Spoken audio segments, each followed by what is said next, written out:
at everyone when the shelters.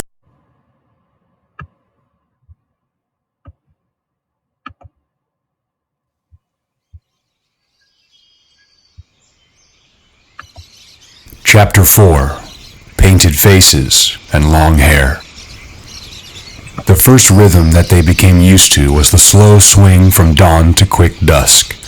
They accepted the pleasures of morning, the bright sun, the whelming sea and sweet air, as a time when play was good and life so full that hope was not necessary and therefore forgotten.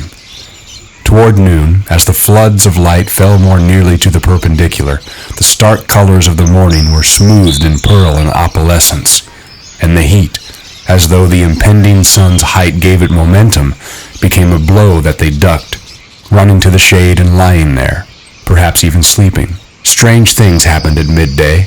The glittering sea rose up, moved apart in plains of blatant impossibility.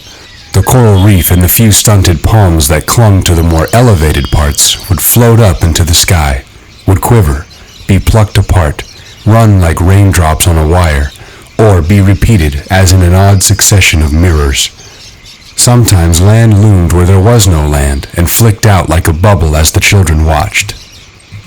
Piggy discounted all this learnedly as a mirage, and since no boy could reach even the reef over the stretch of water where the snapping sharks waded, they grew accustomed to these mysteries and ignored them, just as they ignored the miraculous throbbing stars. At midday, the illusions merged into the sky, and there the sun gazed down like an angry eye.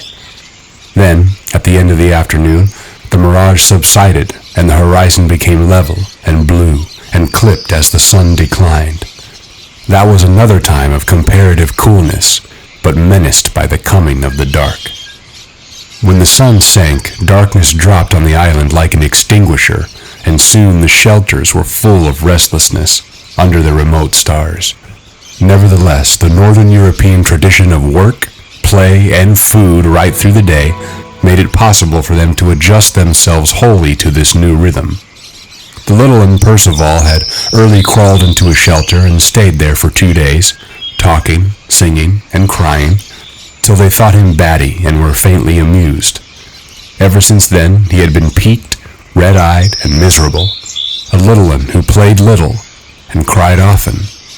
The smaller boys were known now by the generic title of little uns. The decrease in size from Ralph down was gradual, and though there was a dubious region inhabited by Simon and Robert and Maurice, nevertheless no one had any difficulty in recognizing big uns at one end and little uns at the other. The undoubted little uns, those aged about 6, led a quite distinct and at the same time intense life of their own. They ate most of the day, picking fruit where they could reach it, and not particular about ripeness and quality. They were used now to stomach aches and a sort of chronic diarrhea. They suffered untold terrors in the dark and huddled together for comfort. Apart from food and sleep, they found time for play, aimless and trivial, in the white sand by the bright water. They cried for their mothers much less often than might have been expected. They were brown and filthily dirty. They obeyed the summons of the conch partly because Ralph blew it, and he was big enough to be a link with the adult world of authority, and partly because they enjoyed the entertainment of the assemblies. But otherwise, they seldom bothered with the big uns, and their passionately emotional and corporate life was their own. They had built castles in the sand at the bar of the little river. These castles were about 1 foot high and were decorated with shells, withered flowers, and interesting stones. Round the castles was a complex of marks, tracks, walls, railway lines that were of significance only if inspected with the eye at beach level. The little uns played here, if not happily, at least with absorbed attention, and often as many as 3 of them would play the same game together. 3 were playing here now. Henry was the biggest of them. He was also a distant relative of that other boy whose mulberry-marked face had not been seen since the evening of the Great Fire.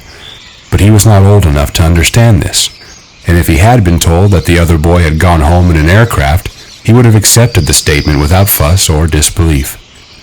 Henry was a bit of a leader this afternoon, because the other 2 were Percival and Johnny, the smallest boys on the island. Percival was mouse-colored and had not been very attractive even to his mother. Johnny was well built, with fair hair and a natural belligerence. Just now he was being obedient because he was interested, and the three children kneeling in the sand were at peace. Roger and Maurice came out of the forest.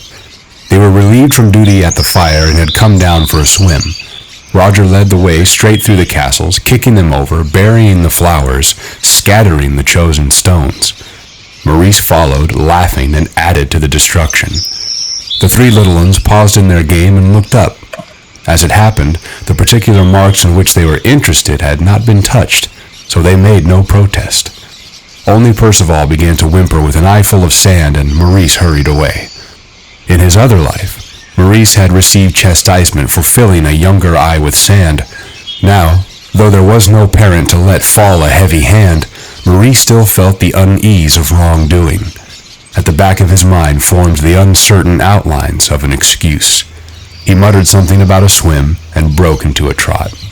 Roger remained, watching the little ones.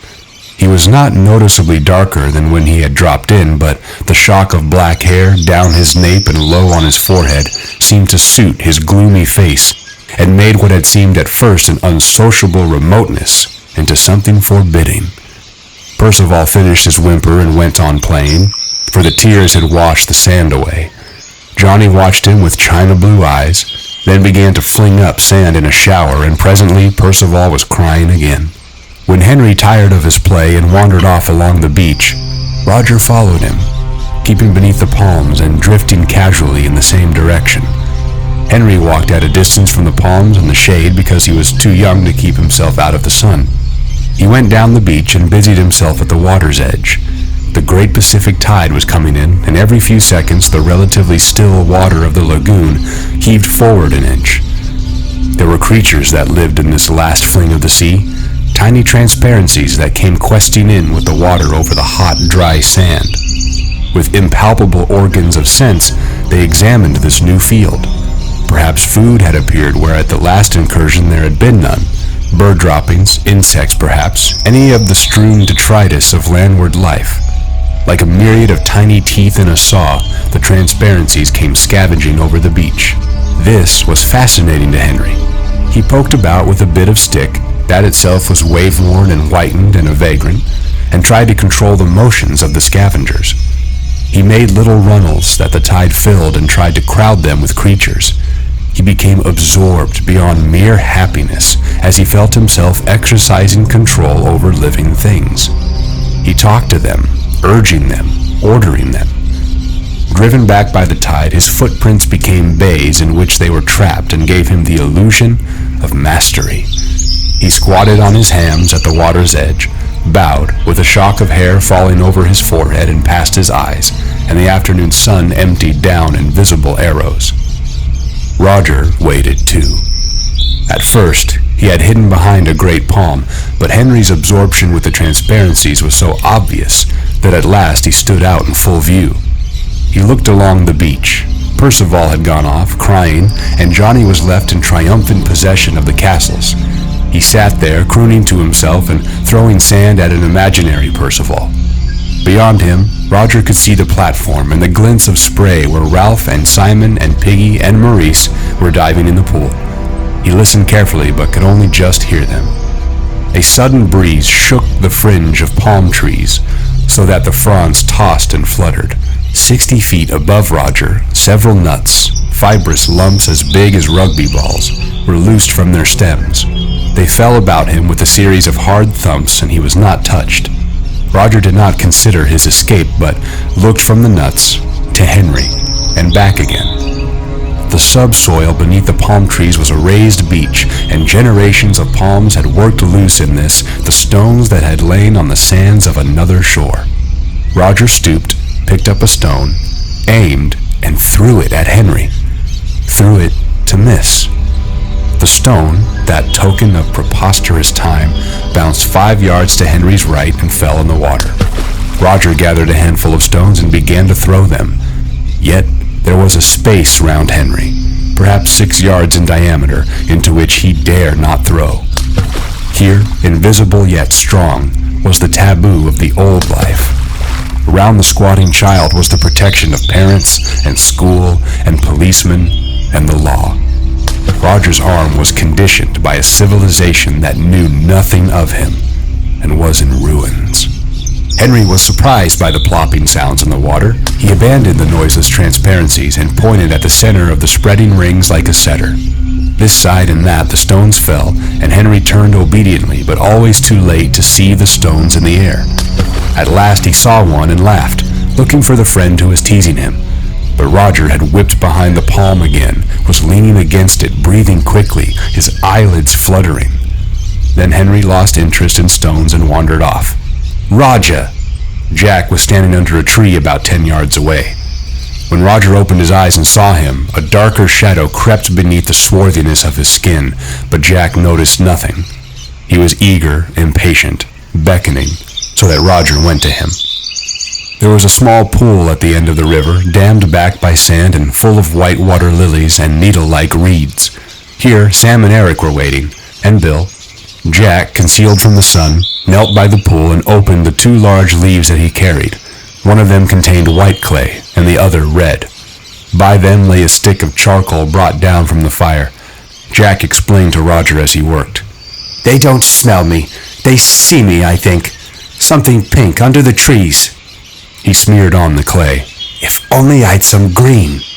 He turned a half-concealed face up to Roger and answered the incomprehension of his gaze. "For hunting. Like in the war, dazzle paint. Like things trying to look like something else." He twisted in the urgency of telling. "Like moths on a tree trunk." Roger understood and nodded gravely. The twins moved toward Jack and began to protest timidly about something. Jack waved them away. "Shut up." He rubbed the charcoal stick between the patches of red and white on his face. "No, you two, come with me." He peered at his reflection and disliked it. He bent down, took up a double handful of lukewarm water and rubbed the mess from his face. Freckles and sandy eyebrows appeared. Roger smiled, unwillingly. "You don't half look a mess." Jack planned his new face.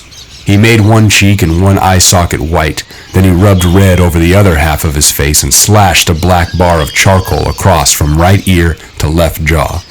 He looked in the pool for his reflection, but his breathing troubled the mirror. "Sam and Eric, get me a coconut, an empty one." He knelt, holding the shell of water. A rounded patch of sunlight fell on his face and a brightness appeared in the depths of the water. He looked in astonishment, no longer at himself, but at an awesome stranger. He split the water and leapt to his feet, laughing excitedly. Beside the pool, his sinewy body held up a mask that drew their eyes and appalled them. He began to dance, and his laughter became a bloodthirsty snarling. He capered toward Bill, and the mask was a thing on its own, behind which Jack hid, liberated from shame and self-consciousness. The face of red and white and black swung through the air and jigged toward Bill. Bill started up laughing. Then suddenly he fell silent and blundered away through the bushes. Jack rushed toward the twins. "The rest are making a line. Come on." "But we..." "Come on. I'll creep up and stab." The mask compelled them. Ralph climbed out of the bathing pool and trotted up the beach and sat in the shade beneath the palms. His fair hair was plastered over his eyebrows and he pushed it back. Simon was floating in the water and kicking with his feet, and Maurice was practicing diving. Piggy was mooning about, aimlessly picking up things and discarding them. The rock pools which so fascinated him were covered by the tide, so he was without an interest until the tide went back. Presently, seeing Ralph under the palms, he came and sat by him. Piggy wore the remainders of a pair of shorts, his fat body was golden brown, and the glasses still flashed when he looked at anything. He was the only boy on the island whose hair never seemed to grow. The rest were shock-headed, but Piggy's hair still lay in wisps over his head as though baldness were his natural state, and this imperfect covering would soon go, like the velvet on a young stag's antlers. "I've been thinking," he said, "about the clock. We could make a sundial. We could put a stick in the sand and then..." The effort to express the mathematical processes involved was too great. He made a few passes instead. "And an airplane, and a TV set," said Ralph sourly, "and a steam engine." Piggy shook his head. "You have to have a lot of metal things for that," he said, "and we haven't got no metal. But we got a stick." Ralph turned and smiled involuntarily. Piggy was a bore. His fat, his asthma, and his matter-of-fact ideas were dull. But there was always a little pleasure to be got out of pulling his leg, even if one did it by accident. Piggy saw the smile and misinterpreted it as friendliness. There had grown up tacitly among the Biggins the opinion that Piggy was an outsider, not only by accent, which did not matter, but by fat and asthma and specs and a certain disinclination for manual labor.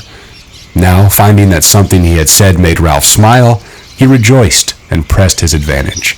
We got a lot of sticks. We could have a sundial each. Then we should know what the time was. A fat lot of good that would be. You said you wanted things done, so as we could be rescued. Oh, shut up. He leapt to his feet and trotted back to the pool just as Maurice did a rather poor dive.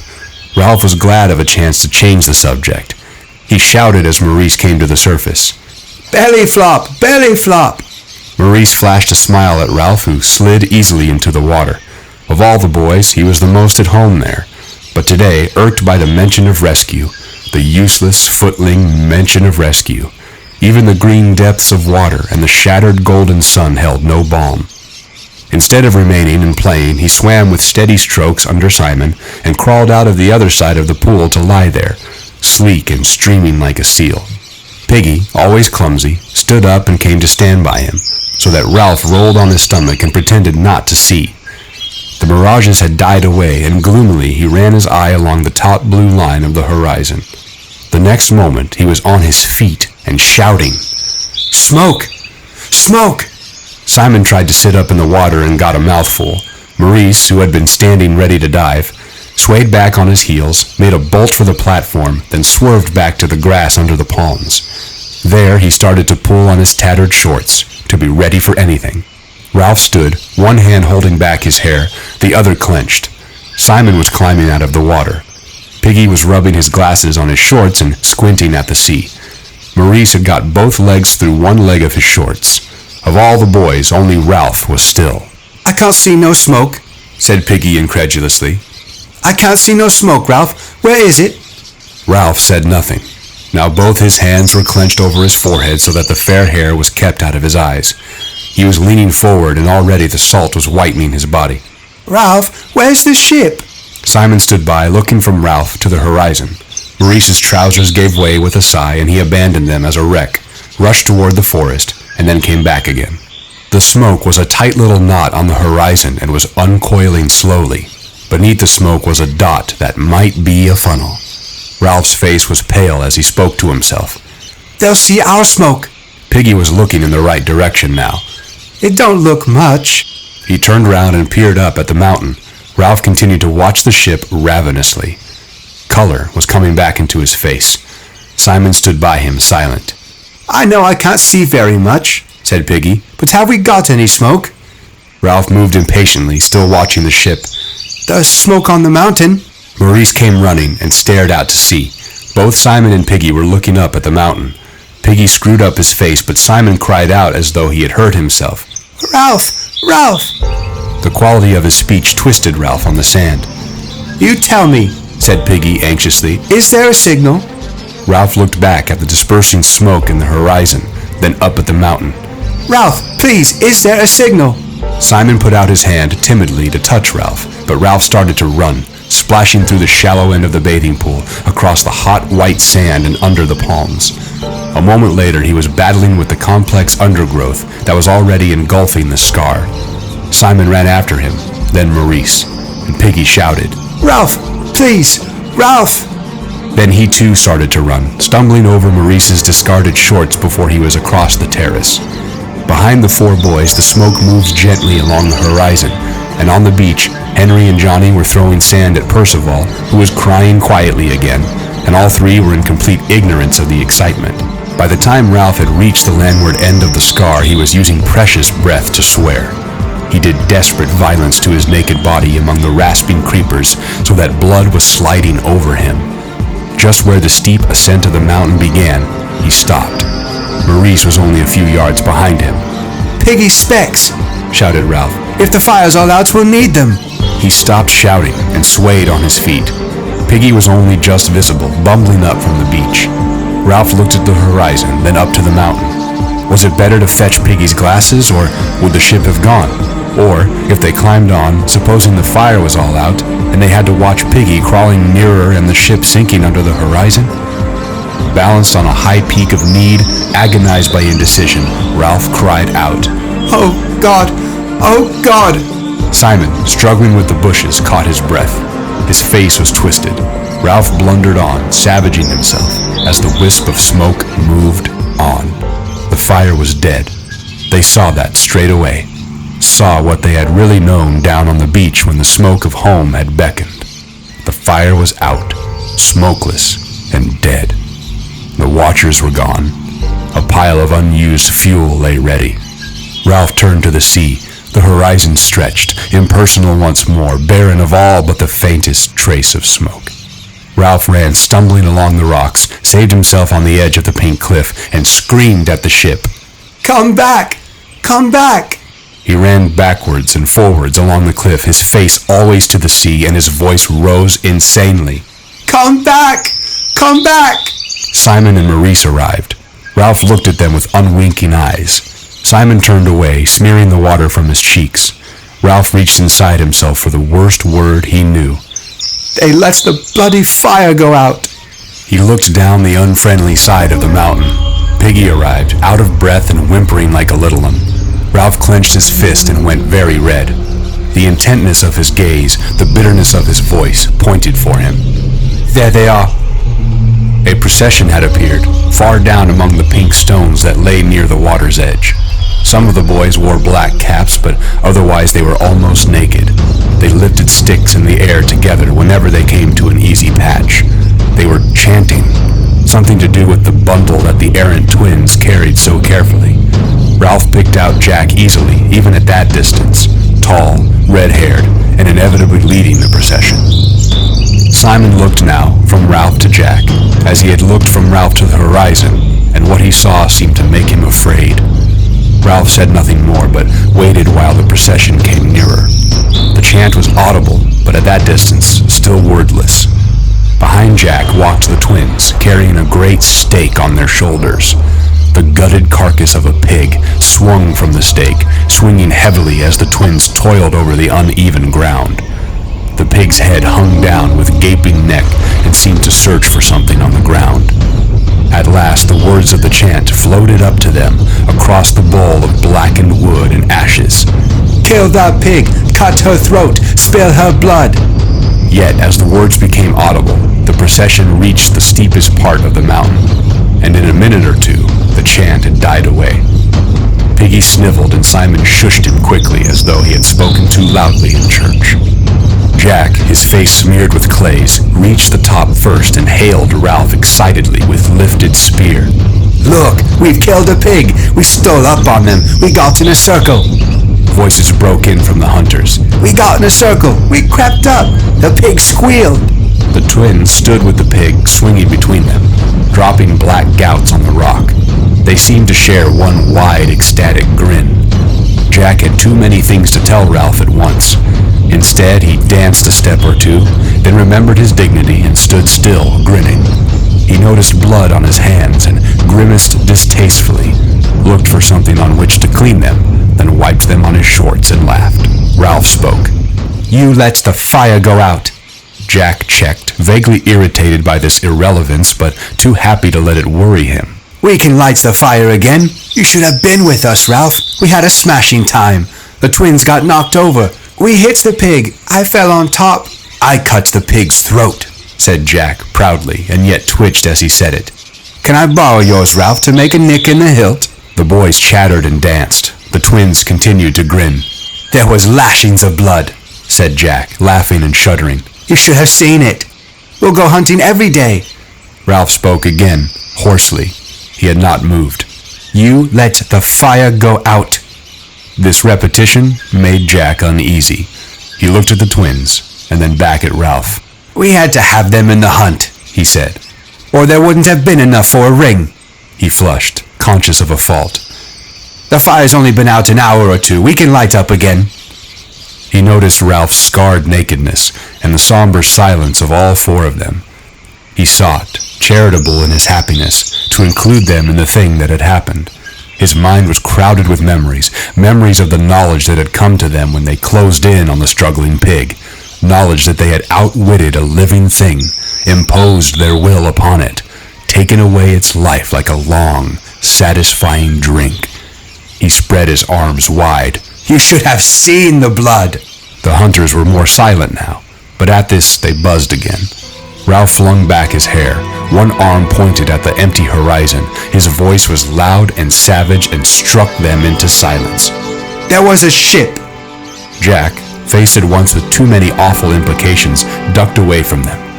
He laid a hand on the pig and drew his knife. Ralph brought his arm down, fist clenched, and his voice shook. There was a ship. Out there. You said you'd keep the fire going and you let it out. He took a step toward Jack, who turned and faced him. They might have seen us. We might have gone home. This was too bitter for Piggy, who forgot his timidity in the agony of his loss. He began to cry out, shrilly. You and your blood, Jack Meridew. You and your hunting. We might have gone home. Ralph pushed Piggy to one side. I was chief, and you were going to do what I said. You talk, but you can't even build huts. Then you go off hunting and let out the fire. He turned away, silent for a moment. Then his voice came again on a peak of feeling. There was a ship. One of the smaller hunters began to wail. The dismal truth was filtering through to everybody. Jack went very red as he hacked and pulled at the pig. The job was too much. We needed everyone. Ralph turned. You could have had everyone when the shelters were finished, but you had to hunt. We needed meat. Jack stood up as he said this, the bloody knife in his hand. The two boys faced each other. There was the brilliant world of hunting, tactics, fierce exhilaration, skill, and there was the world of longing and baffled common sense. Jack transferred the knife to his left hand and smudged blood over his forehead as he pushed down the plastered hair. Piggy began again. You didn't ought to have let the fire out. You said you'd keep the smoke going. This from Piggy and the wails of agreement from some of the hunters drove Jack to violence. The bolting look came into his blue eyes.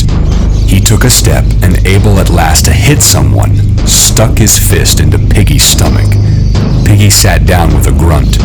Jack stood over him. His voice was vicious with humiliation. You would you? Fatty. Ralph made a step forward and Jack smacked Piggy's head. Piggy's glasses flew off and tinkled on the rocks. Piggy cried out in terror. My specs! He went crouching and feeling over the rocks, but Simon, who got there first, found them for him. Passions beat about Simon on the mountaintop with awful wings. One side's broken. Piggy grabbed and put on the glasses. He looked malevolently at Jack. I got to have them specs. Now I only got one eye. Just you wait. Jack made a move toward Piggy, who scrambled away till a great rock lay between them. He thrust his head over the top and glared at Jack through his one flashing glass. Now I only got one eye. Just you wait. Jack mimicked the whine and scramble. Just you wait. Yeah. Piggy and the parody were so funny that the hunters began to laugh. Jack felt encouraged. He went on scrambling, and the laughter rose to a gale of hysteria. Unwillingly, Ralph felt his lips twitch. He was angry with himself for giving way. He muttered, That was a dirty trick. Jack broke out of his gyration and stood facing Ralph. His words came in a shout. All right. All right. He looked at Piggy, at the hunters, at Ralph. I'm sorry. About the fire, I mean. There. He drew himself up. I apologize. The buzz from the hunters was one of admiration at this handsome behavior. Clearly, they were of the opinion that Jack had done the decent thing, had put himself in the right by his generous apology, and Ralph, obscurely, in the wrong. They waited for an appropriately decent answer. Yet Ralph's throat refused to pass one. He resented, as an addition to Jack's misbehavior, this verbal trick. The fire was dead. The ship was gone. Could they not see? Anger instead of decency passed his throat. That was a dirty trick. They were silent on the mountaintop while the opaque look appeared in Jack's eyes and passed away. Ralph's final word was an ingracious mutter. All right. Lights the fire. With some positive action before them, a little of the tension died. Ralph said no more, did nothing, stood looking down at the ashes round his feet. Jack was loud and active. He gave orders, sang, whistled, threw remarks at the silent Ralph, remarks that did not need an answer, and therefore could not invite a snub. And still Ralph was silent. No one, not even Jack, would ask him to move, and in the end they had to build the fire 3 yards away, and in a place not really as convenient. So Ralph asserted his chieftainship, and could not have chosen a better way if he had thought for days. Against his weapon, so indefinable and so effective, Jack was powerless and raged without knowing why. By the time the pile was built, they were on different sides of a high barrier. When they had dealt with the fire, another crisis arose. Jack had no means of lighting it. Then to his surprise, Ralph went to Piggy and took the glasses from him. Not even Ralph knew how a link between him and Jack had been snapped and fastened elsewhere. I'll bring 'em back. I'll come too. Piggy stood behind him, islanded in a sea of meaningless color, while Ralph knelt and focused the glossy spot. Instantly the fire was alight. Piggy held out his hands and grabbed the glasses back. Before these fantastically attractive flowers of violet and red and yellow, unkindness melted away. They became a circle of boys around a campfire, and even Piggy and Ralph were half drawn in. Soon some of the boys were rushing down the slope for more wood while Jack hacked the pig. They tried holding the whole carcass on a stake over the fire, but the stake burnt more quickly than the pig roasted. In the end, they skewered bits of meat on branches and held them in the flames, and even then almost as much boy was as roasted as meat. Ralph's mouth watered. He meant to refuse meat, but his past diet of fruit and nuts with an odd crab or fish gave him too little resistance.